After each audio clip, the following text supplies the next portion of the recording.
تو یکایک جو ہے کیا ہے، جب گھر والے دیکھیں گے تو سرپرائز ہو جائیں گے، خوش ہو جائیں گے. شریعت کہتی ہے کہ یہ منع ہے آدمی یہ کام نہ کریے. یہ حدیث دیکھیے اور میں بھی دکھا سکتا ہوں. شریعت نے کہا کہ یہ منع ہے. طولانی سفر پہ جانے والے کے لیے پیغمبر نے فرمایا کہ جائز نہیں ہے کہ وہ اپنے اہل و عیال سے اپنی آمد کو چھپائے، بلکہ آنے سے پہلے انہیں اطلاع دے کہ ہم آ رہے ہیں. فائدہ یہ ہے کہ آنے والے کے شایان شان تاکہ گھر میں آمادگی رہے، تاکہ گھر میں آمادگی رہے. ایک بیر خوشی تو کسی کو صدمہ بھی پہنچا سکتی ہے. صلوات پر محمد و آل اللہ. یہ سرپرائز جو ہے صدمہ بھی تو دے سکتا ہے آدمی کو.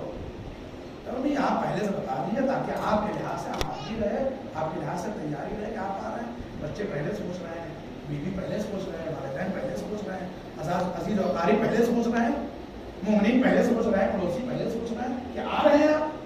اور سنیے، روایت نے کہا کہ جب گھر میں آؤ، یہ پیغمبر اسلام حضرت محمد مصطفیٰ صلی اللہ علیہ وسلم طریقہ کار تھا کہ آپ سفر سے آتے تھے تو مسجد میں جا کر کے 2 رکعت نماز پڑھتے اور اللہ کا شکر ادا کرتے. یہ جانے سے پہلے بھی مستحب ہے. سفر پر جانے سے پہلے آپ جا رہے ہیں انشاءاللہ تو آپ یہ کام کریں. 2 رکعت نماز مستحب ہے سفر پہ نکلنے سے پہلے. پیغمبر یہ کام فرماتے تھے کہ آپ نکلنے سے پہلے 2 رکعت نماز ادا کرتے تھے، اللہ کی بارگاہ میں دعا کرتے تھے. اس سلسلے میں جناب امیر المومنین حضرت علی بن ابی طالب علیہ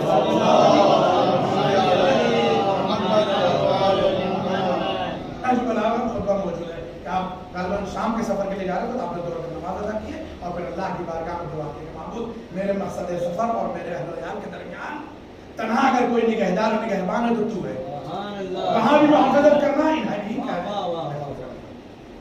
پیغمبر بھی کرتے تھے، جو جاتے تھے سفر پہ تو 2 رکعت نماز پہلے پڑھتے تھے اور اللہ سے دعا کرتے تھے سفر کی خیر و خوبی کے لیے، عافیت کے لیے اور اہل و عیال کے لیے، مکان کے لیے. اور اس کے بعد جب واپس آتے تھے تو پھر 2 رکعت نماز پڑھتے تھے اور اس کے بعد نماز پڑھنے کے بعد اللہ کی بارگاہ میں شکر ادا کرتے تھے. اور اس کے بعد جو پہلا کام ہوتا تھا وہ اپنی لخت جگر کے چہرے کو دیکھنا ہوتا تھا، آگے سیدہ کے دروازے کو ملاقات کرتے. یہ مسافرت کیا ہے؟ باہدف ہونی چاہیے. سفر باہدف، جائیں تو کچھ لے کر. سفر میں کیا ہے، کبھی نقصان ہوتا ہے کبھی نفع بھی ہوتا ہے. سفر کا جو ہے وہ پہلو یہ بھی ہے، 2 پہلو ہیں، یا نفع ہوگا یا نقصان ہوگا سفر میں، یا خسارہ ہوگا یا فائدہ ہوگا. برکت ہوگی یا ہو سکتا ہے کہ جو گھاٹے میں چلے گا. لیکن ہمارے اور آپ کے سفر کا کیا معیار ہے؟ معیاری سفر تو معصومین کا ہوتا تھا، کمالی سفر تو صاحبان رسمت کا ہوتا تھا. لیکن وہ سفر کرتے تھے تو ان کے سفر میں کبھی نقصان کا امکان نہیں ہوتا تھا. ان کے سفر میں ہمیشہ برکتیں ہوتی تھی، ان کے سفر میں ہمیشہ فائدے ہوتے تھے. اور اگر سفر حسین بن علی کا ہو تو سوچئے وہ سفر کتنا نفع بخش ہوگا. وہ سفر مصیبتیں تو ہوں گی اس سفر، اور یقیناً حسین بن علی کے مدینے سے کربلا تک کے سفر میں مصیبتیں تو ہیں. لیکن اگر آپ دوسرے لوگ کو دیکھیں اس سفر کے تو اس سفر میں برکتیں بھی بہت ہیں. برکتیں اس طریقے سے کہ آپ نے اسی سفر میں بیت اللہ کی زیارت کی ہے، سفر میں خطبات ہیں، سفر میں احادیث کا بیان ہے، سفر میں احکام دین اسلام کا بیان ہے، موعظے ہیں، نصیحتیں ہیں، اور اس کے علاوہ نماز جماعت کا قیام ہے. اور سب سے بڑھ کر کے اپنے اس مقصد کا بیان ہے جس مقصد کے لیے جا رہے ہیں. حر کے لشکر کی جو ہے وہ کیا ہے، محافظت ہے. حر کے لشکر کو پانی پلانا ہے، حر کے لشکر کو موت سے بچانا ہے، یا یہ کہیں کہ حر کے جو وہ مردہ ضمیر کو زندہ کرنا ہے. اس سفر کی برکت ہے. آپ محسوس کر سکتے ہیں اس سفر کی کیا کیا برکتیں. اس سفر کی برکتوں میں سب سے بڑی برکتیں یہ ہیں کہ حسین ابن علی نے جو سفر کیا ہے تو اس سفر کی برکت یہ ہے کہ اللہ کا نام بچ گیا.